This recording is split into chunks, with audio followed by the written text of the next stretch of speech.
আসসালামু আলাইকুম। আশা করি সকলেই খুবই ভালো আছেন। আজকে আপনাদের মাঝে হাই কোয়ালিটি ফটো এডিটিং করার অস্থির একটা অ্যাপস নিয়ে চলে আসলাম। এই অ্যাপসটা এই মুহূর্তে সোশ্যাল মিডিয়াতে খুবই ট্রেন্ডিংয়ে রয়েছে। এই অ্যাপসটা দিয়ে আপনার নর্মাল ছবির ব্যাকগ্রাউন্ডটাকে চেঞ্জ করে হাই কোয়ালিটি ব্যাকগ্রাউন্ড অ্যাড করতে পারবেন অ্যান্ড ছবিটাকে ইনহ্যান্স করতে পারবেন। যদি এই ভিডিওটা দেখে নর্মাল ছবিটাকে হাই কোয়ালিটি ভাবে এডিট করতে চান, এই ভিডিওটা সম্পূর্ণ দেখতে হবে। চলুন মুখে আর কথা না বাড়িয়ে মূল ভিডিওতে যাওয়া যাক।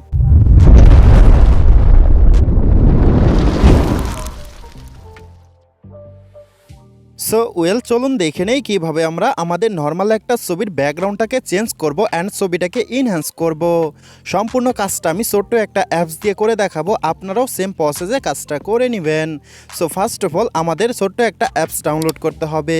অ্যাপসটা কিভাবে ডাউনলোড করবেন আপনাদেরকে দেখিয়ে দিতেছি। অ্যাপসটা ডাউনলোড করার জন্য আপনাদের ফোন থেকে গুগল প্লে স্টোরে একটা ক্লিক করবেন। আমি আমার ফোন থেকে প্লে স্টোরে একটা ক্লিক করলাম। প্লে স্টোরে আসার পর সার্চ বক্সে একটা ক্লিক করব। আমি সার্চ বক্সে একটা ক্লিক করলাম। সার্চ বক্সে ক্লিক করার পর এখানে ম্যাজিক ইরেজার লিখে সার্চ করব। ম্যাজিক ইরেজার লিখে সার্চ করার সাথে সাথে আমাদের সামনে এই যে এরকম একটা অ্যাপস চলে আসবে। এই অ্যাপসটা আমাদের ডাউনলোড করে নিতে হবে। আমি অ্যাপসে একটা ক্লিক করলাম। অ্যাপসে ক্লিক করার সাথে সাথে দেখতে পারতেছেন আমার এখানে ওপেন দেখাচ্ছে, আমার ডাউনলোড করা আছে। আপনাদের ওখানে ইনস্টল দেখাবে, আপনারা ইনস্টলে ক্লিক করে ডাউনলোড করে নেবেন। আর হ্যাঁ, আরেকটা কথা আপনাদেরকে আগে থেকে জানিয়ে দেই, কিছু কিছু ফোনে এই অ্যাপসটা দিয়ে ফটো এডিট করার সময় নো ইন্টারনেট সমস্যা দেখায়। আপনার ওখানেও যদি নো ইন্টারনেট সমস্যা দেখায় যে কোনো একটা ভিপিএন কানেক্ট করে নেবেন। ডাউনলোড করে নেওয়ার পর ওপেন একটা ক্লিক করবেন। আমি ওপেন একটা ক্লিক করলাম। ওপেনে ক্লিক করার সাথে সাথে আমাদের সামনে এরকম একটা পেজ ওপেন হবে। ফার্স্ট অফ অল আপনি এই যে এখানে অসংখ্য অপশন দেখতে পারবেন। এই অপশনগুলো দিয়ে আপনার ছবির ব্যাকগ্রাউন্ড রিমুভ করতে পারবেন, তারপর ছবিটাকে এনহ্যান্স করে ক্লিয়ার করতে পারবেন। আপনার ছবিটাকে আপনি অসংখ্যভাবে এডিট করতে পারবেন। তারপর এই যে এখানে কিছু ফিল্টার দেখতে পারতেছেন, এই ফিল্টারগুলো ব্যবহার করে আপনার ছবিটাকে আপনি কার্টুন বানিয়ে ফেলতে পারবেন। এখানে আপনি অসংখ্য অপশন পেয়ে যাবেন, আপনাদের মন মতো একটু চেক করে দেখে নেবেন। আমি যেহেতু নর্মাল একটা ছবিকে হাই কোয়ালিটি ভাবে এডিটিং করে দেখাবো, তার জন্য সেই ছবির ব্যাকগ্রাউন্ডটা চেঞ্জ করে হাই কোয়ালিটি একটা ব্যাকগ্রাউন্ড অ্যাড করব। ব্যাকগ্রাউন্ড অ্যাড করার জন্য এই যে এখানে এআই ফিল দেখতে পারবো, এখানে একটা ক্লিক করব। আমি একটা ক্লিক করলাম। ক্লিক করার সাথে সাথে আমাদের গ্যালারিতে যতগুলো ছবি আছে সবগুলো ছবি এখানে শো করবে। এখন যে ছবির ব্যাকগ্রাউন্ডটা চেঞ্জ করতে চাচ্ছি সে ছবির উপরে একটা ক্লিক করব। ক্লিক করার সাথে সাথে এরকম একটা পেজে নিয়ে আসবে। এখন এখানে ব্রাশের সাইজটা দেখতে পারবো, এটা আমরা 100% করে দিব। 100% করে নেওয়ার পর আঙ্গুলের ফিঙ্গার দিয়ে সম্পূর্ণ ব্যাকগ্রাউন্ডে এভাবে মার্ক করে নেবেন। দেখতে পারতেছেন আমি যেভাবে ব্রাশ করে মার্ক করে নিতেছি, আপনারাও সেম ভাবে কাজটা করে নেবেন। দেখতে পারতেছেন বডিটা খালি রেখে সম্পূর্ণ ব্যাকগ্রাউন্ডটা আমি ব্রাশ করে নিয়েছি। ব্রাশ করে নেওয়ার পর এখানে একটা ক্লিক করব। এখানে ক্লিক করার পর এই ছবির পিছনে যে ধরনের ব্যাকগ্রাউন্ড অ্যাড করতে চাচ্ছি সে ধরনের ব্যাকগ্রাউন্ডের নামটা এখানে লিখে দিব।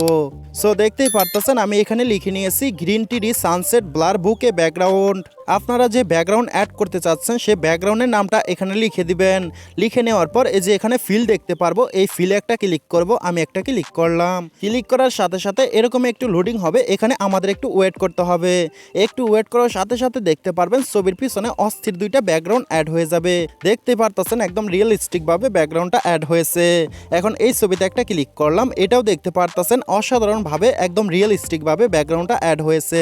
এখানে যে দুইটা ব্যাকগ্রাউন্ড অ্যাড হয়েছে, এই ব্যাকগ্রাউন্ডগুলো যদি আপনাদের ভালো না লাগে, নতুন করে আবারও ব্যাকগ্রাউন্ড অ্যাড করার জন্য এই যে এখানে প্লাস আইকন দেখতে পারতেছেন, এখানে একটা ক্লিক করবেন। এখানে ক্লিক করার পর আরেকটু লোডিং হবে। একটু লোডিং হওয়ার পর দেখতে পারবেন আবারও দুইটা ব্যাকগ্রাউন্ড অ্যাড হয়ে গেছে। এই যে নিচের দিক দেখতে পারতেছেন আবারও দুইটা ব্যাকগ্রাউন্ড অ্যাড হয়ে গেছে। ব্যাকগ্রাউন্ডগুলো কিন্তু একদম রিয়েলিস্টিক ভাবে অ্যাড হয়েছে। ব্যাকগ্রাউন্ডটা অ্যাড করে নেওয়ার পর এখানে একটা টিক মার্ক দেখতে পারবেন, এখানে ক্লিক করবেন। টিক মার্কে ক্লিক করার পর একটু লোডিং হয়ে এই পেজে নিয়ে আসবে। এখন এখানে নেক্সট দেখতে পারবো, নেক্সটে একটা ক্লিক করব। নেক্সটে ক্লিক করার পর এই ছবিটা সেভ করার জন্য এই যে কর্নারে সেভ দেখতে পারবো, এই সেভে একটা ক্লিক করব। সেভে ক্লিক করার পর এই পেজে নিয়ে আসবে। এখন এই ছবিটাকে ইনহ্যান্স করে ক্লিয়ার করব। ছবিটাকে ইনহ্যান্স করার জন্য এই যে এখানে ইনহ্যান্স কোয়ালিটি দেখতে পারবো, এখানে একটা ক্লিক করব। ক্লিক করার সাথে সাথে একটু লোডিং হবে, এখানে আমাদের একটু ওয়েট করতে হবে, আমরা একটু ওয়েট করব। একটু ওয়েট করার সাথে সাথে দেখতে পারবো ছবিটা ইনহ্যান্স হয়ে গেছে। এখন আমি আফটার অ্যান্ড বিফোর আপনাদেরকে দেখাইতেছি। এই যে এটা কিন্তু দেখতে পারতেছেন বিফোর নর্মাল ছবিটা, আর এটা কিন্তু দেখতে পারতেছেন আফটার ইনহ্যান্স করে ক্লিয়ার করে নেওয়ার পরের ছবিটা। সো এভাবে আপনারা আপনাদের নর্মাল ছবিটার ব্যাকগ্রাউন্ডটা চেঞ্জ করে নেওয়ার পর ছবিটাকে ইনহ্যান্স করে হাই কোয়ালিটি করে নিতে পারেন। ছবিটা ইনহ্যান্স করে ক্লিয়ার করে নেওয়ার পর এই নেক্সটে আবারও ক্লিক করব। নেক্সটে ক্লিক করার পর আবারও এই পেজে নিয়ে আসবে। ছবিটা সেভ করার জন্য এখানে সেভ দেখতে পারবো, এই সেভে আরেকটা ক্লিক করব। সেভে ক্লিক করার সাথে সাথে ছবিটা সেভ হয়ে আমাদের গ্যালারিতে চলে যাবে। সো আশা করি সম্পূর্ণ প্রসেসটা বুঝতে পারছেন। যদি এই ভিডিওটা ভালো লেগে থাকে এই ভিডিওতে একটা লাইক করবেন, আর যদি চ্যানেলে নতুন হয়ে থাকেন চ্যানেলটাকে সাবস্ক্রাইব করে দিবেন। আজকের মতো এই পর্যন্তই ছিল, দেখা হবে নতুন কোনো ভিডিওতে।